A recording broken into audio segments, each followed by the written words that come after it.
Na tento recept budeme potrebovať bravčové mäso, zemiaky na kolieska, cesnak a cibulu. Mäso si narežeme a do týchto zárezov si dáme nakrájaný cesnak.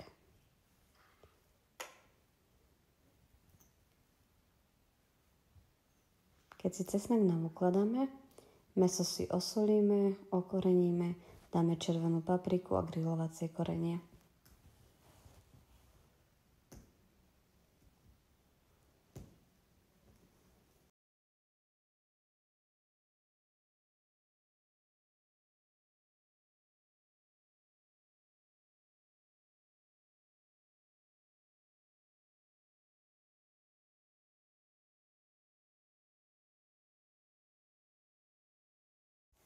Mäso si polejeme olivovým olejom a do zapekacej misy pridáme zemiaky.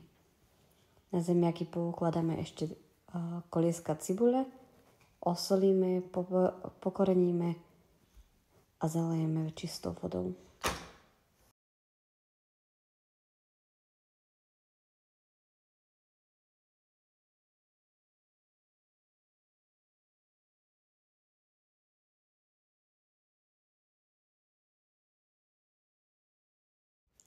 Takto pripravené mäsko si dáme zapiecť do rúry.